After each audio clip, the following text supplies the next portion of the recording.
So what's up guys, welcome to my vlog. Balik lagi dengan saya Muhammad Fajrin di channel YouTube Fajrin Baldo. Kali ini kita bakal bahas salah satu grup band asal Jakarta yang dimana ada hubungannya juga sih dengan Dewa 19, yang dimana salah satu dari personal grup band ini adalah gitarisnya, yaitu Andra Ramadan. Dan tentunya pasti sudah tahu ya band yang saya maksud ini, yaitu Andra and the Backbone. Oke, sebelum kita masuk dalam pembahasannya, Armalum mungkin agak berisik ya karena ada suara kipas angin. Saya putar kipas angin agak gerak. Dan kedua, kalau memang ada pembahasan yang nggak sesuai dengan referensi saya dengan teman-teman Armalum, karena memang ini konten kita buat untuk heavy fun doang, untuk serius-seriusan, karena ya maklum ya, saya referensi saya ya media-media online, saya nggak langsung temui dari pihak terkait yang akan saya bahas ini. Jadi nggak usah ngegas komen-komennya, harap maklum aja. Oke. Kita opening dulu. Oke, let's go.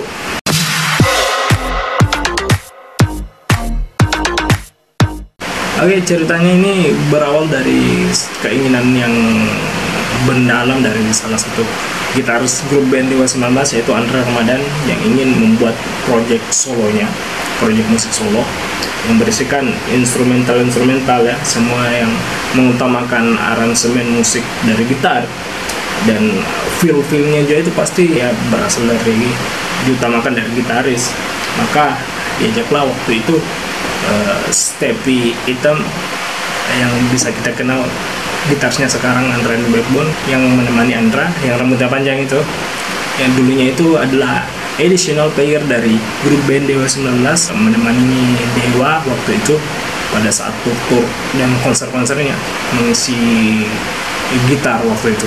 Perlu kita tahu juga ini, Stepi Hitam ini juga merupakan salah satu gitaris dari grup band metal asal Jakarta, yaitu Dead Squad. Karena hubungannya si Andra ini dengan Stepi ini lumayan dekat ya, sama-sama gitaris juga. Akhirnya si Doi meminta menemani Andra ini untuk mengusung konsep-konsep untuk menggarap album solo dari Andra ini. Dan kemudian mulailah proses kreatifnya tersebut. Di tengah proses penggarapan album solonya Andra ini, kemudian si Andra sebagai pemilik yang akan rilis album solonya ini mulai berubah pikiran.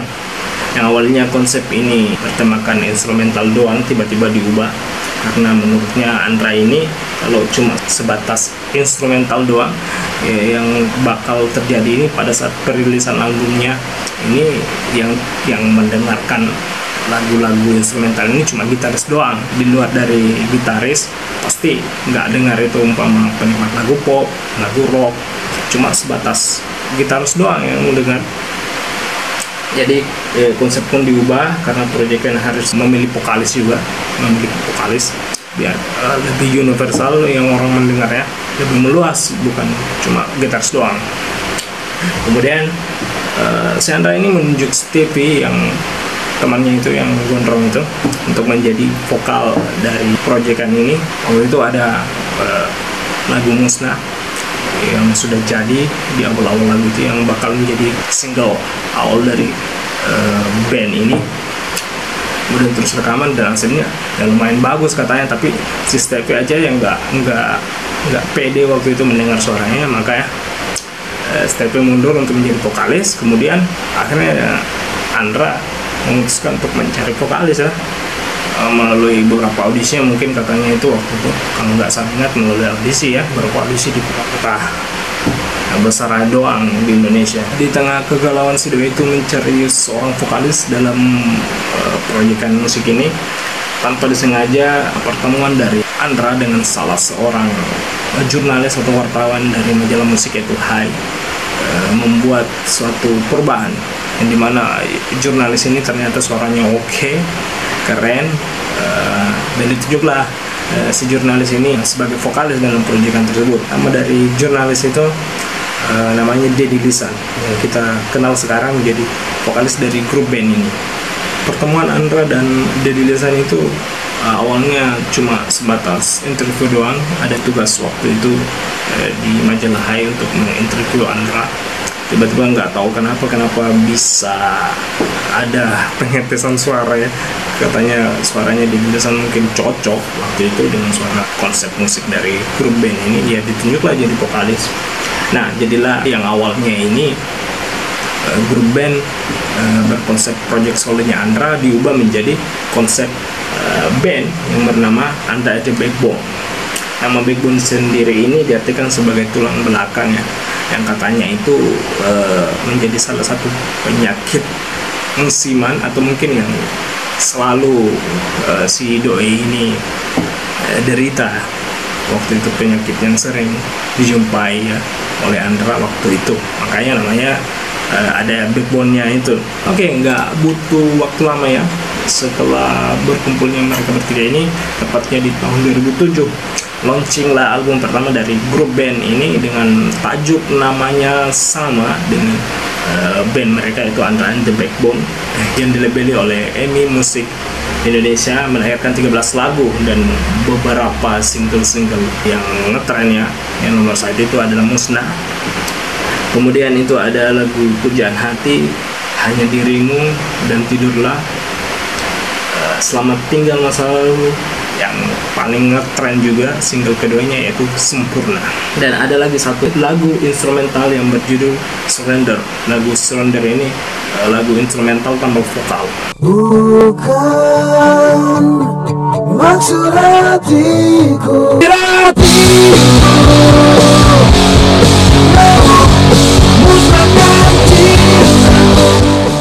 Dalam proses penggarapan album ini juga didukung oleh dua drummer yang handal, yaitu Yoyo Padi waktu itu dan Agung Gimbal dari Dewa 19.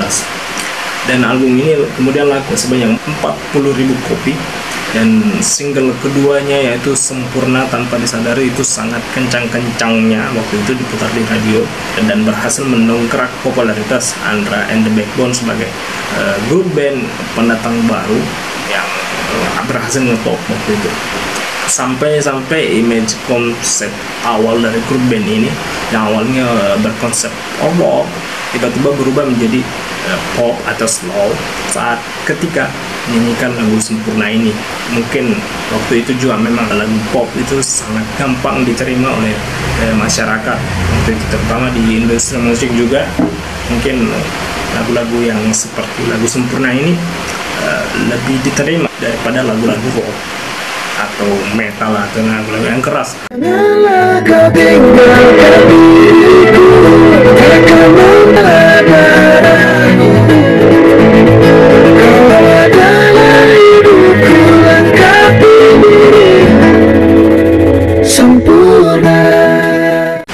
Dan bisa kita lihat waktu itu Andra waktu itu sangat semangatnya membangun Andra and the Backbone di tengah kevakuman Dewa 19 waktu itu.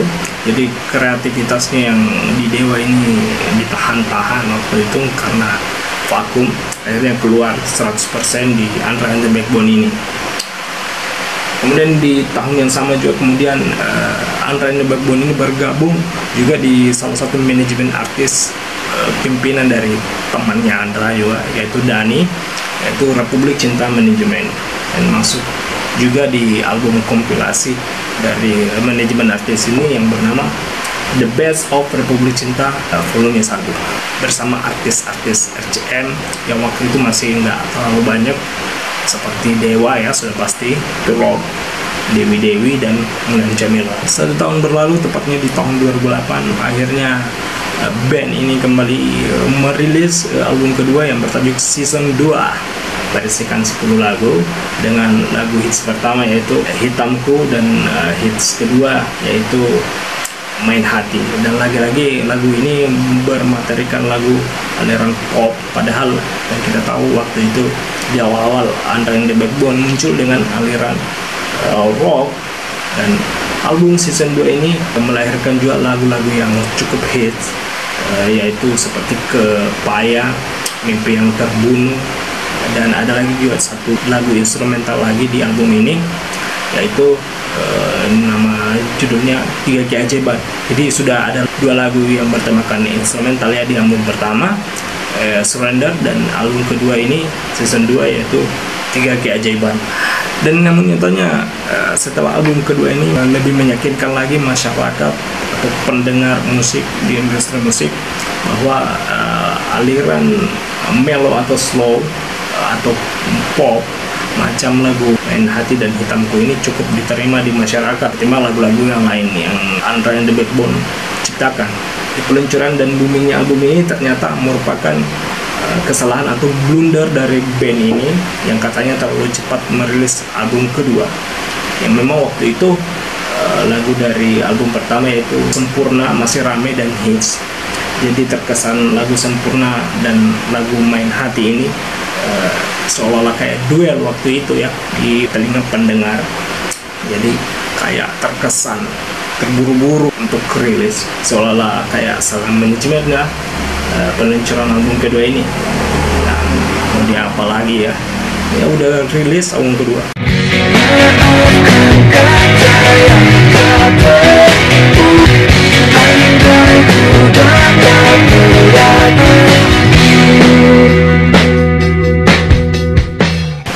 Dan bisa dilihat juga di album kedua ini membuat mereka bertiga semakin terpacu, dan untuk memacu itu mereka bertiga untuk membuat suatu komitmen, yaitu membuat satu album setiap tahunnya biar nanti itu para Backboners, yaitu nama fansnya Andra and the Backbone, nggak bosan dengan karya-karya mereka. Dan di sini mulai masa-masa keemasan mereka bertiga, banjir manggung, on air, off air, nongol jadi bintang tamu di TV, dan banjir manggung pokoknya.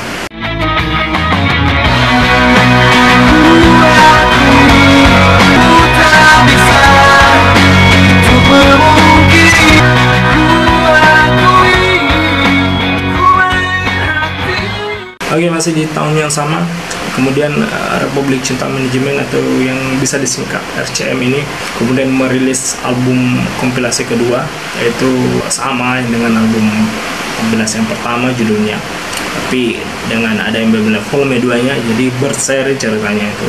Di sini Andra and the Backbone menyumbangkan 2 lagu yang bertajuk Sempurna dan Main Hati masuk ke dalam album kompilasi ini.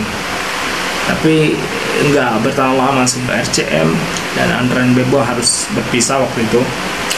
Nggak tahu alasannya apa mereka berpisah waktu itu, tapi ya, Andra waktu itu tetap di Dewa ceritanya. Kemudian cukup ramai juga di media waktu itu, dan sempat dikonfirmasi langsung kepada Ahmad Dhani, katanya ya memang Andra and the Backbone keluar di RCM karena Andra and the Backbone adalah satu-satunya band di Republik Cinta itu yang tidak menggunakan kontrak tertulis waktu itu. Jadi kayak terkesan band itu kayak bebas keluar masuk di Republik Cinta ceritanya. Jadi terkesan kayak spesial gitu loh Andra and the Backbone di Republik Cinta. Ya jelas temannya ada di situ, Andra. Oke, kita skip aja, langsung aja di tahun 2010, tepatnya di bulan Maret ada album berikutnya lagi yang bertajuk Love, Faith, and Hope. Dan apabila kita terjemahkan di bahasa Indonesia, itu yang berarti cinta, iman, dan harapan. Album ini berisikan 10 lagu dengan beberapa hit single seperti Jalanku Bukan Jalanmu, Tunggu Aku, dan ada satu juga lagu instrumental yang berjudul sama dengan album ini.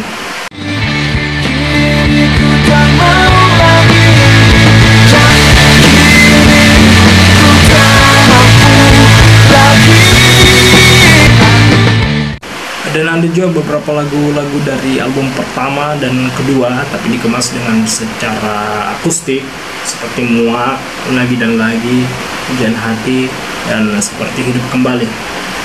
Tapi kayaknya di album ini memang ditujukan buat mereka ini untuk perform khususnya, biar lebih banyak akustikannya.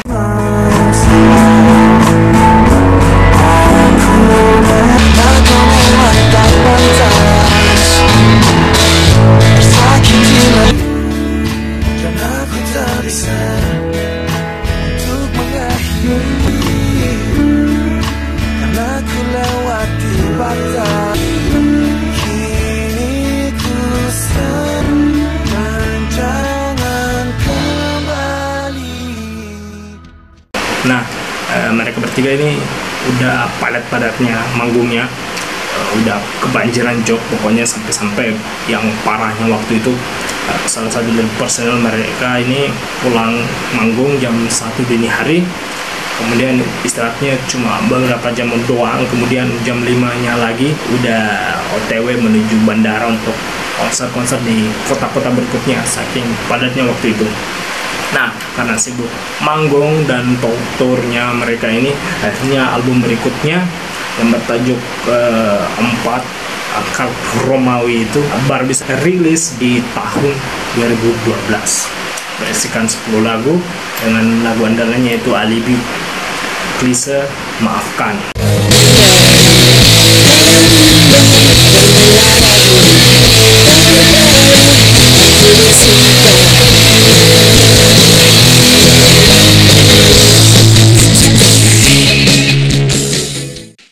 Dan ada lagi satu lagu yang bertemakan instrumental yang judulnya The Time Travel.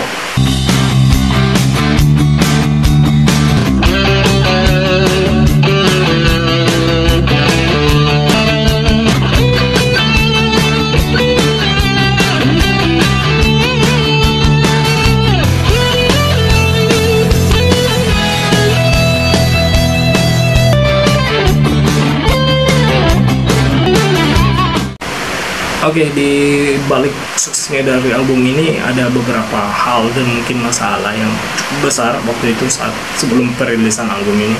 Karena diberitakan waktu itu mereka bertiga kaget karena lagu dan materi-materi album ini bocor, tidak bocor dari 1-2 lagu, tapi full album ini bocor 100% dan membuat mereka bertiga ini dan manajemennya ini harus menelan kerugian yang pasti nggak sedikit gitu.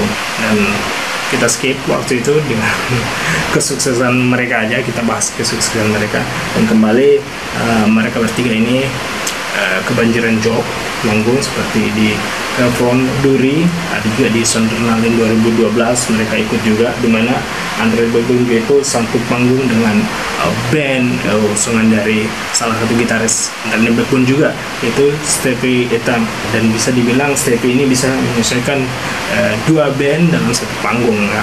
Bisa gimana ya, gampang beradaptasi waktu itu, karena bisa dibilang Andre Backbone itu konsepnya sekarang pop, dan Death Squad sendiri beraliran metal waktu itu. Jadi mungkin bisa dibilang ya jago ya gitaris ini Stevie Morley Item, bisa menyelesaikan 2 aliran musik berbeda dalam satu panggung. Konsennya itu bisa dijaga pada waktu itu. Oke, setahun berikutnya, yaitu tepatnya di tahun 2013, ada album Victory berisikan lagu-lagu lawas dari album berikutnya dari Andre Backbone ini, seperti Main Hati, Sempurna, Hitamku, dan Tak Ada Yang Bisa. Tapi ada juga lagu-lagu baru seperti Victory dan Lebih Dari Siapapun.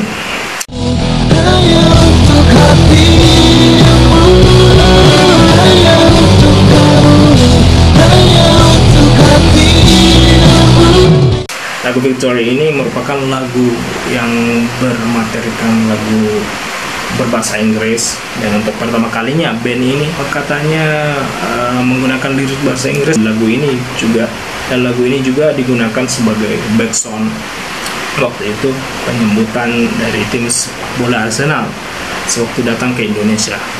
Bisa dicek aja di YouTube. Saya waktu searching waktu itu mungkin saya nggak teliti, jadi nggak sempat mendapat lagu itu menjadi background dari kegiatan ini. Jadi mungkin fans Arsenal bisa bantu ya juga. Silahkan komen di komentar.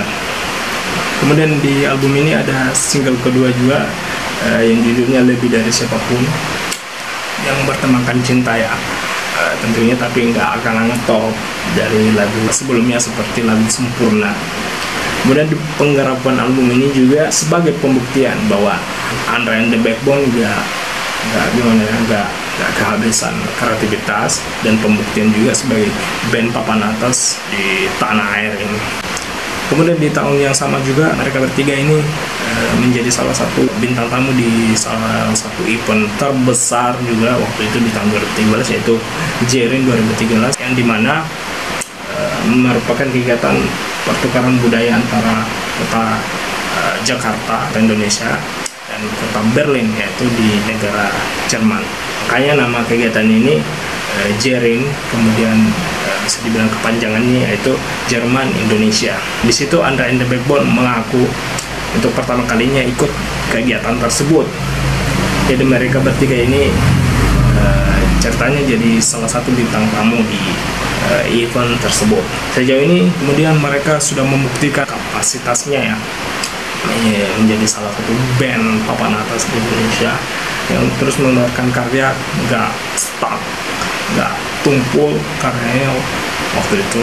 Atau mungkin juga bisa dibilang masih tergolong baru ya di industri musik, jadi haus akan karya-karya waktu itu mereka bertiga. Kemudian kesuksesan mereka ini kemudian diikuti di tahun 2014, di mana Andra and the Backbone juga kembali menjadi bintang tamu di Sondernalin 2014 dengan konsep panggung yang lumayan unik, di mana para calon penonton di Sondernalin 2014 ya tentunya memilih satu dari 3 album terbaik Andra and the Backbone di via online, yaitu album yang dimasukkan yaitu album pertama, album kedua, dan album ketiga.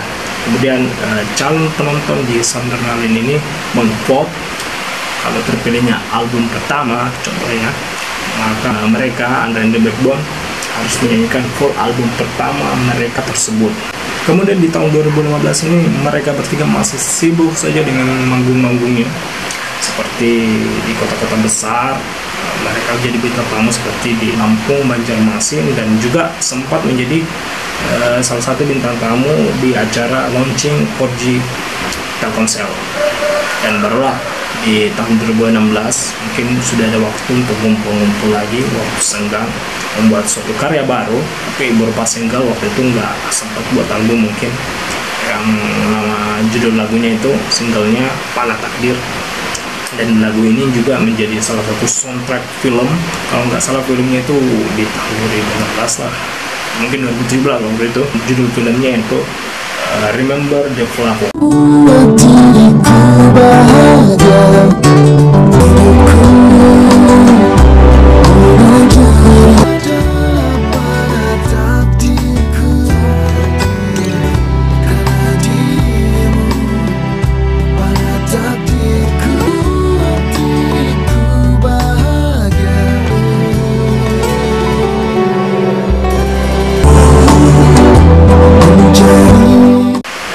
Kemudian di tahun 2017 tersiar kabar yang gak betul mengenakan di kubu Andra and the Backbone pastinya ya, karena tersiar kabar bahwa Andra and the Backbone itu bubar karena bisa dilihat waktu itu leadernya sendiri yaitu Andra kemudian tengah-tengah sibuknya waktu itu mengusung kembali grup band Dewa 19 dengan konsep reuninya waktu itu bersama Ari Lasso kalau nggak salah ingat. Kemudian Steve Morley Atom juga kayak fokus dengan Dead Squad-nya juga, karena bisa dibilang Steve ini adalah salah satu pembentuk atau pendiri mungkin ya dari grup band Dead Squad ini. Jadi waktu itu tengah sibuk-sibuknya, dan juga katanya waktu itu Dead Squad butuh dukungan moral ya, pasalnya 2 personelnya waktu itu di posisi drum dan bassis keluar hampir secara bersamaan, jadi butuh dorongan mungkin sisa-sisa dari personal Dead Squad. Makanya Stevie memutuskan waktu itu tengah fokus-fokusnya bersama Dead Squad. Kemudian Deddy Lisan sebagai vokalis waktu itu membantah Andra and the Backbone itu bubar. Kemudian barulah di 2018 sebagai pembuktian kalau Andra and the Backbone nggak bubar, kemudian mereka merilis single yang bertajuk Deja Vu.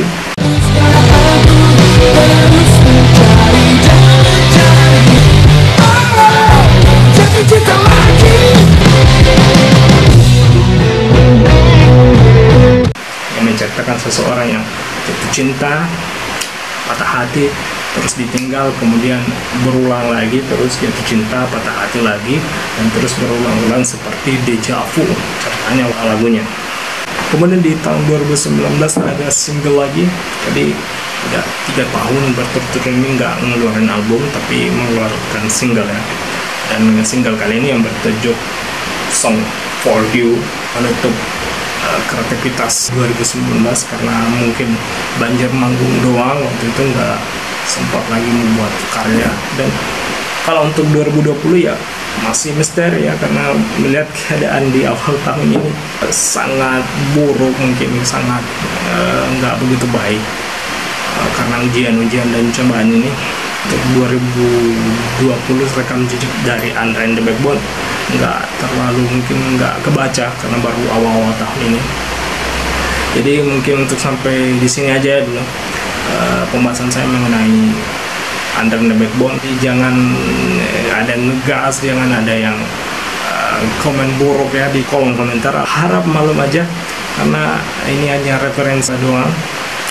Jadi nggak usah ngegas, kalau nggak ada yang sesuai bisa perbaiki di kolom komentar, jangan ngata-ngatain jorok ya. Mungkin sampai di situ aja. Jangan lupa like, comment, dan subscribe. Kemudian jangan lupa cuci tangan kalau dari luar rumah, jangan lupa juga cuci kaki karena kaki juga mungkin sangat kotor sekali dari dulu sampai sekarang. Oke, sampai jumpa di video selanjutnya. Bye. Dirimu bagaikan